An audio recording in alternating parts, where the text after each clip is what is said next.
Welcome back to All About the Smokies. In this video, we're here in Townsend, Tennessee to take a look at Tuckaleechee Caverns. Let's get started.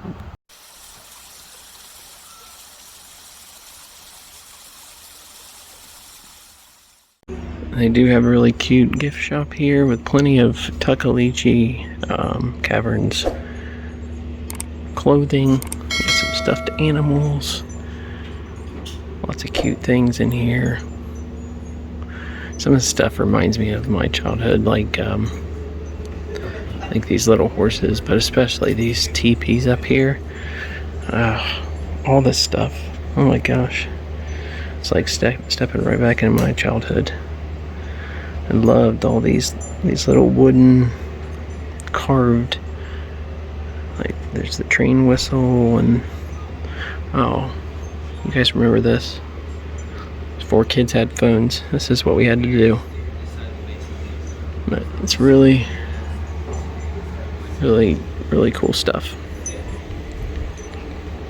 Oh yeah, like all these purses and change purses.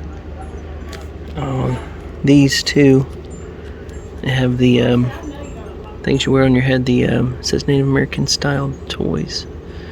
And the drum, I had one of those. This is nostalgia overload, guys, for me. Now, the caverns themselves, Tuckaleechee, is a Cherokee word. It roughly translates into peaceful or green valley. The American Indians never physically entered the caverns because it was against the beliefs of the Cherokee to go anywhere where the sun did not shine. They believed evil spirits would be down in there. So they hung out around the main entrance, kind of where we are now, in front of the actual, what used to be a sinkhole about the size of a 5-gallon bucket. Or that piping over there is a pretty good example. But the entrance back then was just a sinkhole. It let out a 58-degree breeze of air all year round. The Native Americans discovered it. That's how they knew something was down here. When they excavated this whole zone out, they found a whole bunch of artifacts, including arrowheads, ceremonial pieces, jewelry, a big stone tomahawk head, and other stuff along those lines. But nothing physically ever inside of the caverns that let us know that they were down there. The caverns remained unentered up until the early 1930s, when two little boys came along. They were 6 and 8 years old. Their names were Bill Vananda and Harry Myers. And whenever they came across the entrance, they came across it on a rainy day. They realized that water was actually actively entering into the caverns and is still an active drainage for the valley that we're in. And they got curious. They're like, oh, I wonder where that goes. Crawled inside, started crawling on their arms and legs until they eventually came to a ledge, which they later figured out how to get down themselves with using cedar trees. Explore the cavern systems, also using not a flashlight because they definitely weren't around, a soda pop lantern, which is basically a Molotov cocktail minus the throwing part. They explored basically what we'll see of almost the entire caverns during the tour. So about 75% of the tour, those boys actually discovered as little kids, Wow. Which is incredible. They knew that waterfall the pathway of least resistance, so they hopped in the creek itself and started walking around. They eventually came to a point where the water disappeared, so they turned around and walked upstream, and that's where they found our waterfall.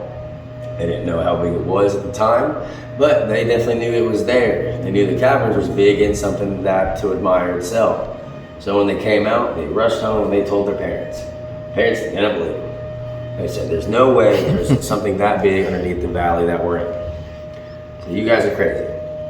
So they decided to keep it a secret for an astounding 20 years or so, actually.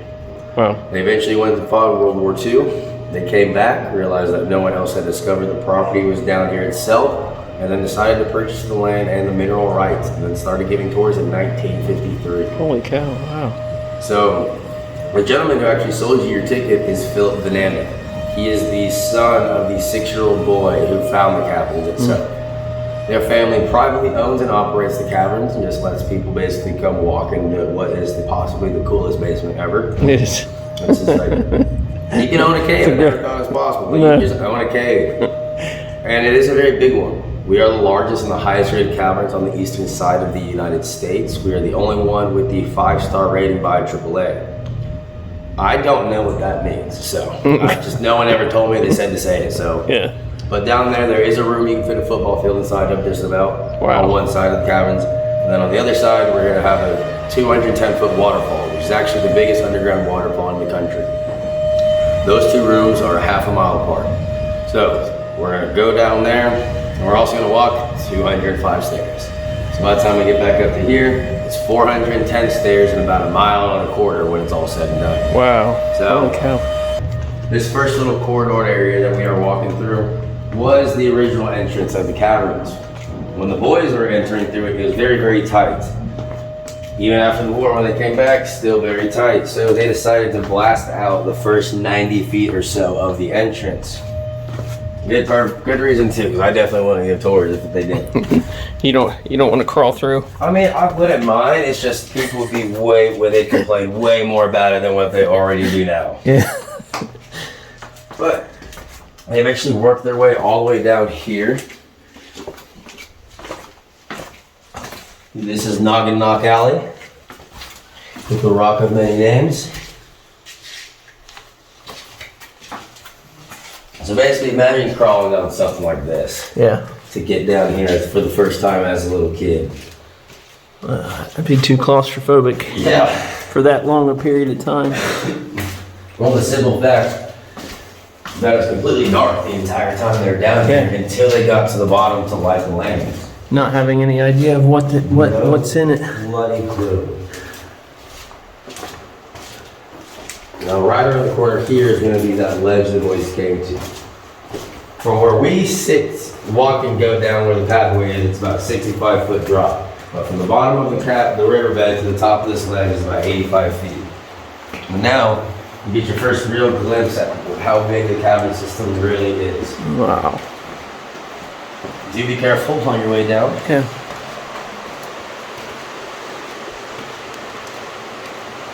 This is going to be the side of the caverns that the boys would actually come down and play on when they were little kids. The caverns are kind of set up and laid out in a V formation, so it makes it basically two parts of a tour. This side of the caverns is going to feel very calm. The river is right next to you the entire time. There's a slight breeze because of the draft from the creek coming through the cavern. The ceiling will eventually drop down, and it'll be a lot more intimate with the cave itself. It makes a lot of sense on why two little kids would come down here and play. Especially this side. Yeah. Have you ever seen the Goonies? Very often reference to that. But nonetheless, this side of the caverns too is basically where you can see the Cow Creek carved it out. Since you're going to be more up close and intimate with the caverns and the wall itself, if you know how to read the land, you can see what actual parts of the river caused and cut through to make what we are seeing. This room itself, back in the day, also was a town's fallout shelter during the Cuban Missile Crisis. Oh wow. The cavern itself is capable of withstanding a nuclear blast. Radiation, on the other hand, that's a different story.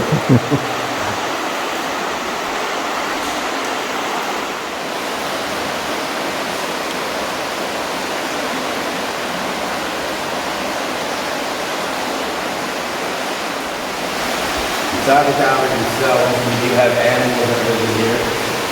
We have piggybacks, which whenever they're fully grown, they're right around the size of your thumb. They have a wingspan of around maybe 6 inches or so.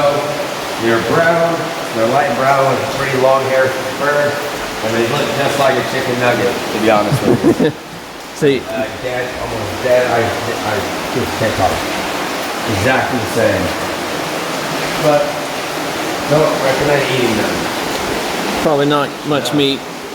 Gonna have another probably global pandemic if that happens. But we also have salamanders and crawfish that are native to the cavern itself. They had owners down here. Originally they were blind and albino. Sometimes people get off our life. They gave me the ability to see itself. Hopefully if we're lucky we can find one to show off.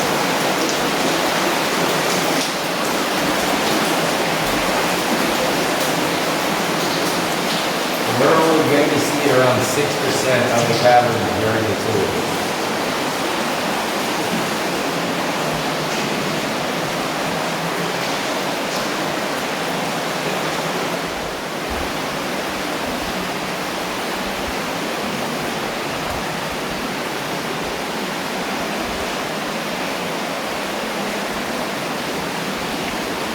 The water itself that flows through the cavern is at on average purity of around 98%. And the filters through the limestone that makes it some of the most clean water that people will ever drink in their lives. Now in these parts, everybody uses it for moonshine. The more pure your water is, the more pure the moonshine is, it turns out. You ever seen the Goonies? Yeah. Yeah, it's got that vibe. Now, so did any moonshiners ever make their way down? See, I'm not convinced that their family doesn't have a spot hidden off somewhere in the cave. Because there is a lot of the caverns that we don't get to see during the tour just because what we do see is the most easily accessible. Right. The place is super nice. Do they do like other tours? No, for the most part. So I'm pretty sure technically it is classified as a mine under insurance purposes and touring. And the only way we can do it is having like these concrete pathways and being able to have a guide with you. Yeah. You know, that's a very commonly asked question. Like people like, hey man, I'll pay $1,000 for a private tour. Like, you go other places. Like, unfortunately, brother, we don't do that. And I am at nowhere at this ability to say whether we can. This is massive.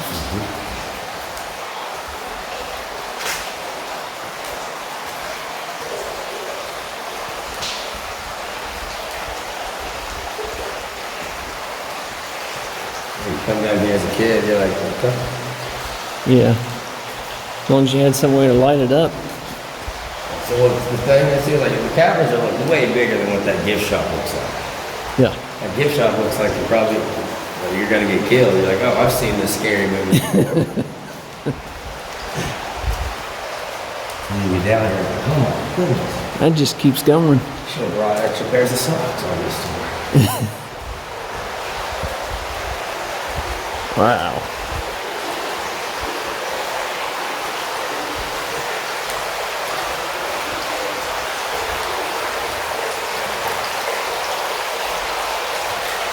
One way in and one way out. You backtrack each way you come so you get to see everything essentially twice, but also from two different angles. When people come on the tour, they'll feel like what they've seen or gone to different parts of the caverns. They're like, is this the same part? Because the way, how much different it looks Coming the other, yeah, because it's all about perspective. They'll get confused. They'll ask if we have two or more creeks that go up down here. Yeah. We're like, no, just the one. It's just you're going both directions of the flow. The waterfall's hidden so well by the noise. And right around the corner is Silver Falls, a 210-foot, two-tiered waterfall. Wow.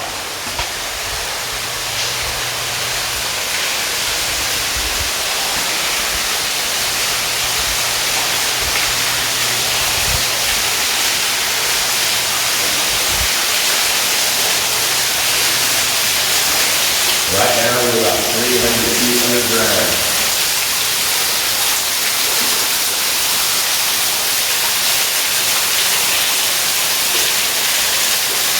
You're underneath the mountain behind the gift shop.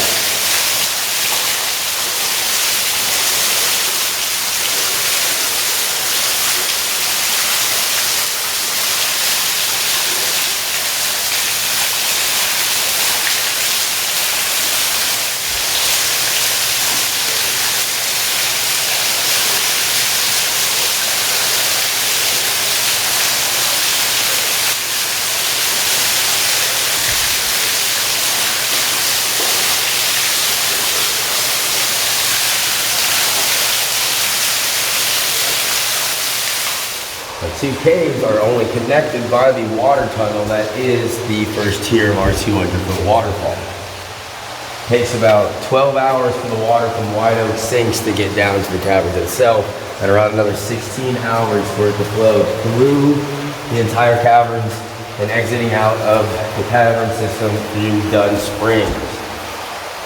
Dunn Springs takes it to Short Creek.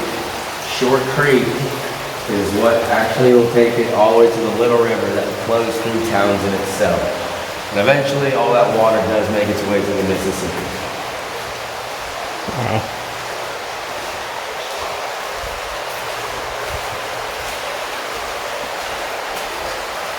Tennessee itself only has one naturally formed lake. It was formed during an earthquake in the early 1800s, around 1811. It was known as the New Madrid earthquake. When these earthquakes shifted, it caused a landmass of around 2,400 acres to drop down anywhere between 14 to 27 feet. When it did this, it actually caused the Mississippi River to physically flow backwards for about 7 days to 10 days. Filling up the landmass itself, creating Reelfoot Lake, which is called that because of the Native American tribe that used to live there. Chief Reelfoot and his people were eaten by the actual river itself in the earthquake. The Native Americans thought the evil spirits punished Reelfoot's people for stealing a princess from a neighboring tribe on the other side of the Mississippi. So when they did that, they angered the gods, and to get back at them, they swallowed all their people. Wow. Looks like we're getting ready to pass by number 4.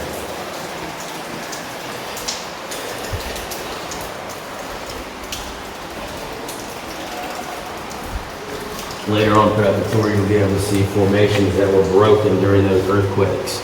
Okay. Scientists that tell us that being in an earth cavern or cave is the safest place to be if there ever is an earthquake. It would feel the opposite in some ways. Like, if you know it's fully secure, then that's fine. But like, well, they say, well, since it is a natural structure in the earth, yeah, all the damage you see with earthquakes is at the surface. okay, yeah, that's So since we are natural, we'll shake and move on the ground, but well, it sounds like the cave isn't just going to collapse in. yeah. This is how big it's going to be. What's going on, Arlen? Hey, what's going on, man? You going this way first? Yeah. All right. Sure. The best thing about coming to Tuckaleechee Caverns is that you can come back tomorrow with a different tour guide. You'll learn something new, you'll see something new each and every time. Which makes it a lot of fun. Especially on my behalf, because I don't have to sit here and say the exact same thing over and over again all day. You do it your style, and they'll do it theirs. Usually it's having like big tours like that is a lot more fun sometimes because you can just ride off their energy. Sure. Because I usually try to joke around. You know, like I'll make people freak people out just on accident. Like that ledge that we walked down. Yeah. Before we walk down it, I'll ask if anyone's afraid of heights. And I was like, well, if you're lying, we're gonna find out. Because we're getting ready to jump it. Yeah, and I was like, well, listen, if you are afraid of heights, and whatever happens, just kind of look to the left. And that's really all I got to help you. I was like, I ain't got nothing else than that. But like, so we're gonna see what happens. Yeah, we'll see. Or like, you walk underneath a boulder that's very precariously balanced. Yeah. And I'll tell people, I'll walk up, all right, guys. What we're about to do next is probably the most dangerous part of the tour. It's all serious, like, you're like, what? And I was like, I'm just kidding. It's just super fun to say stuff like that. Yeah, especially, there's people that are freaked out by tight spaces and... I tell them, hey, don't let me know if you're nervous or anxious, because I'm just going to play off that. Yeah, the entire time. Imagination is your worst enemy. And you'll likely get some other folks in the group that didn't speak up. Yeah. Well, hell, I've given a tour like this. Yeah. But it was an Asian couple or Japanese couple that didn't speak a lick of English. And it took me an hour to figure out that they had no idea what I was saying. They probably were just along for the Yeah, no, I was like, for the views, I guess. I was like, let me know if you guys have any questions or anything, and they're just smiling, nodding. I was like, all right. I was like, you guys having a good time? And they're just like, all right, you guys, let me know if they have questions. They're smiling, nodding. Okay. Then I finally figured out that, no clue. But this is that giant boulder. Oh, yeah. It's a 7,000 pound piece of limestone. Looks like it's being held up by nothing. Yep. 4 feet of clearance right there and 8 inches underneath it. Wow. So you only have to walk underneath it twice. People smack it as they go by. Just... Yeah. That's what the black mark right here is from.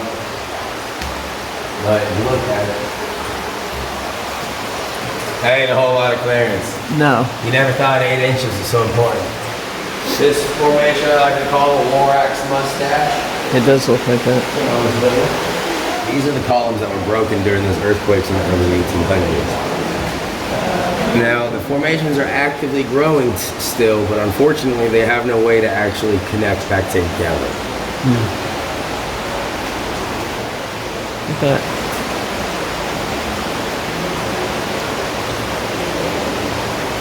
Also cracked the ceiling right here above us.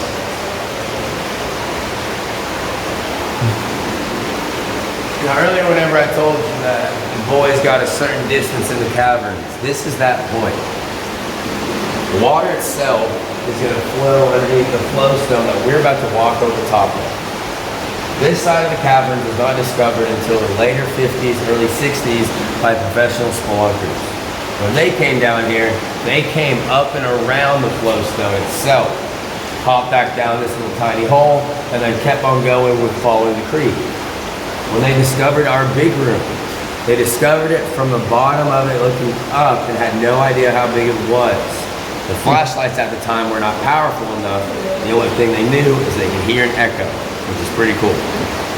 Wow. This part of the cavern itself was not placed on tour until around 1958.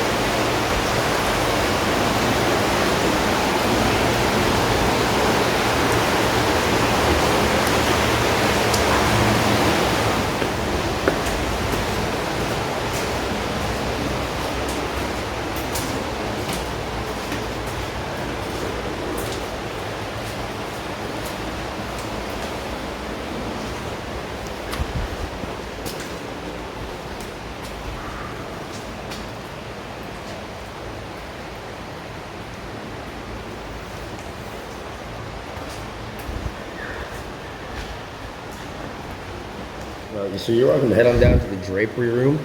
This is one of the most beautiful rooms in the caverns itself, but it is very slippery. Okay. I'll let you head on down there, do your thing, and when you're ready, I'll meet you right up here.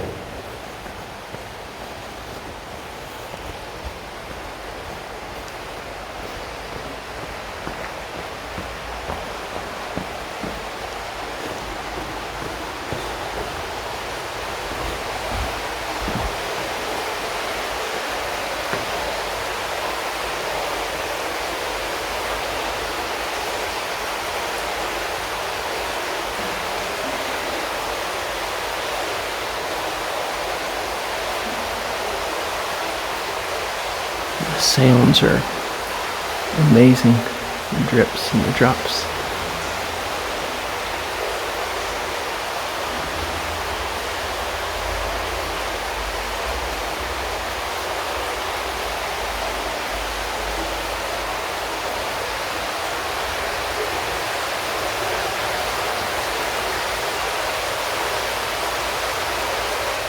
This is where it becomes a little more interesting.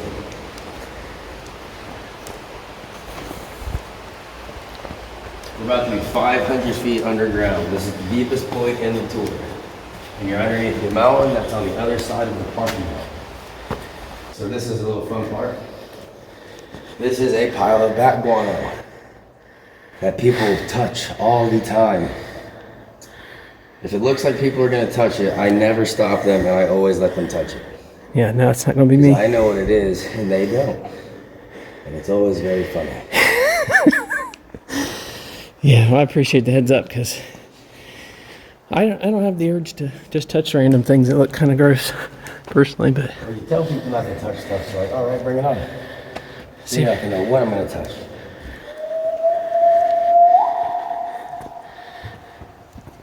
Welcome to the big room.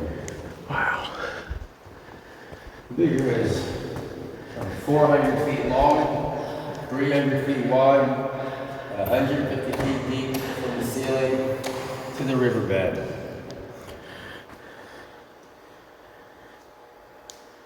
The formations across the room from you are right around 300 feet away. The tall stalagmite that's on the left, call that one the pencil. It's around 22 feet tall and about 6 feet in diameter. It is so wide around that I actually cannot wrap my arms around it and touch my hands together. Cactus, the one that's to the right, is a little bit taller, sitting at about 26 feet, 9 feet in diameter. With those formations being football fields distance away, they don't look as big as I just told you. But they're bigger, they're more wide around than most trees you'll find outside. This room is a giant optical illusion because of the giant dome-shaped ceiling and our little V-shaped floor. Without any ground connecting us from this side of the room to the other side of the room, throws off your eye's ability to gauge depth, essentially creating an optical illusion.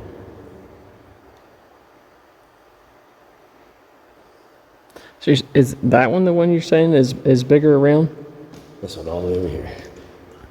Oh, okay. I was looking in the wrong spot. So the first one you talking about the pencil, that's the one in the middle. That one's right there. All right, that's the pencil one, and then this one's the cactus. Yeah, they don't look super big around. This one is 12 feet tall. We call that one the dragon's toothpick. It is about 6 inches in diameter, so it's about the same width of a softball. Now, with the illusion, this formation's about also 150 feet away. This formation and the totem pole in front of us right here, these are both 12 feet tall. Wow. It's just a matter of perspective. Yeah. That throws us off. You know, tighten up my sandals real quick. I'm going to stand next to the totem pole to give you a better idea. It's also only about 30 feet away from me, too. Looks like a bunch of ice cream cones that are melting.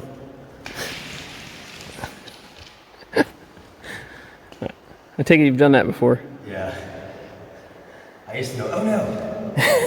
Or say oh no right after I do it. Oh man, people probably freak out. Yeah, a bunch of grandmas got mad at me. But now that I'm actually standing next to this formation, you can tell it is a lot. It's not 12 foot I told you. I'm about 5 foot, not 10 myself. Yeah. So it's definitely twice the size of me. Our tallest tour guide is called Moose. He's 6'10". He's one of the great grandchildren of the 6-year-old boy who found the cabin. But he has fun trying to get through some of those tight areas. Dude hits his head on every doorway he walks by. Oh, I can imagine. You got the lady in the cave as well, if you're a Titanic fan. Coming from the top right here. I've never seen the movie, and I'm not going to watch it out of spite, because everyone tells me I should. The caverns himself does continue heading on back down in this direction over here. It goes on for about another 10 to 12 miles in that direction. Oftentimes when people expect to come down to a cavern, they're like, oh wow. And they come down, they see the basement, like, oh, that's not what I thought this would look like. This is the entrance people would imagine whenever they hear caverns. Bloody hell, it's not too good if the tour guide slips. I thought you were trying to do the prank on me. No, that was real.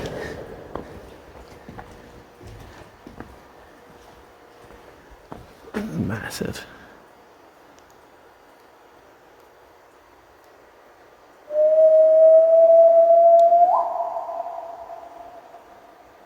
Now that we are on this side of the room, though, you can actually see, and it makes much more sense with the 300 feet of distance in between where you were and where those formations lie.